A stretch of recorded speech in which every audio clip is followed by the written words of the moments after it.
Arrest చేయడం సహా చిత్రహింసలు చేసిన వారిని పట్టుకోవాలని డిప్యూటీ స్పీకర్ రఘురామకృష్ణంరాజు డిమాండ్ చేశారు.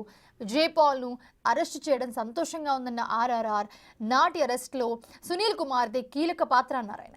ప్రభుత్వ హాస్పిటల్లో రిపోర్ట్ను కూడా మార్చి తనపై దాడి చేశారని గుర్తు చేశారు. సునీల్ కుమార్కు లుకౌట్ నోటీస్ ఇవ్వాలని రఘురామ డిమాండ్ చేశారు. తనను నాడు చిత్రహింసలకు గురి చేసిన వారికి తప్పక శిక్ష పడుతుందని ఆశాభావం వ్యక్తం చేశారు ఆయన. ఇందులో మటుకు ఇక్కడ అతను చేసిన ఈ దారుణ కాండకి శిక్ష అనుభవించక తప్పదు. మన ఎవరో తెలంగాణలో ఒక ఆఫీసర్ ఇలాగే అమెరికా వెళ్ళిపోయి ఏదో గ్రీన్ కార్డ్ తీసుకుని వెనక్కి రావట్లా. సో అలాగే ప్రభాకర్ సో అలాగే ఇతను కూడా వెళ్ళిపోయి పారిపోయే ప్రమాదం ఉంది. కాబట్టి మై డిమాండ్ త్రూ మీడియా అతనికి లుకౌట్ నోటీస్ ఇవ్వాలి. అతను ఎక్కడికి వెళ్లకుండా చూడాల్సిన బాధ్యత రాష్ట్ర ప్రభుత్వ పోలీసుపై ఉంది.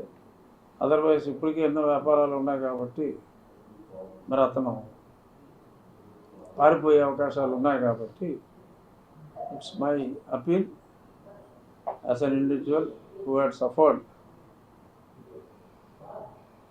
అతన్ని లుకౌట్ నోటీస్ ఇచ్చి ఈ దేశం విడిచి పారిపోకుండా చూడవలసిన ఫండమెంటల్ బాధ్యత ఇప్పుడు రాష్ట్ర పోలీసు మీద ఉంది.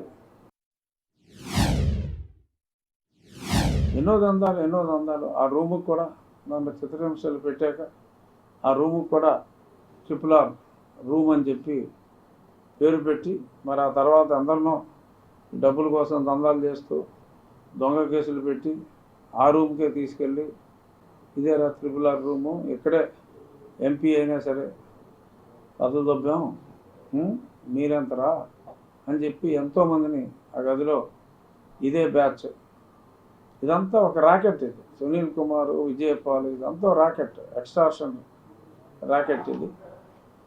మరి ఇప్పుడు ఆ తులసి మొక్క మరి ఇప్పుడు గుడివేళ్ళలో చేరింది, దందాలు చేస్తుందని చెప్పి ఆ పక్క ఎమ్మెల్యేలు కూడా నాకు చెప్పడం జరిగింది.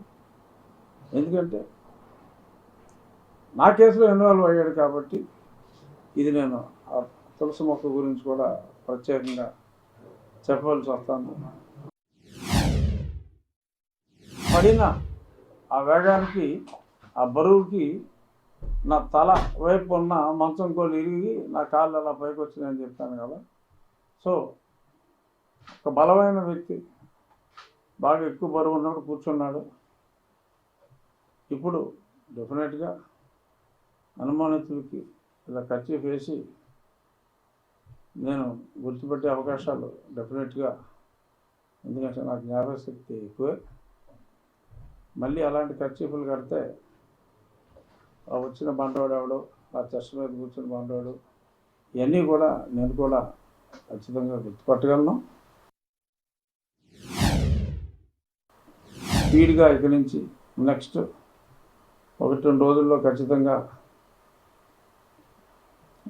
ఇతను కస్టడీ అయిన తర్వాత డెఫినెట్గా PV సునీల్ కుమార్ని అప్పుడు ఎవరికి వెళ్ళాడు, మళ్ళీ ట్రాన్స్ఫర్ మీద వెనక్కి వెళ్ళాడు, నేను ఎంత సర్వీస్ చేశాను, ఎక్స్టెన్షన్ కూడా అడిగాడంట సునీల్ నాయక్ అనే DIG స్థాయి అధికారి. అయినా సరే ఎక్స్టెన్షన్ ఇవ్వలేదు. ఎందుకంటే మరి నాకు సుప్రీంకోర్టు రక్షణ ఇచ్చి తర్వాత నేను తురుమని మిస్ అయిపోయాను కదా, ఇలా చేతుల్లో చావకుండా. మరి ఎంచేత మరి అతనికి ఎక్స్టెన్షన్ ఇవ్వాల.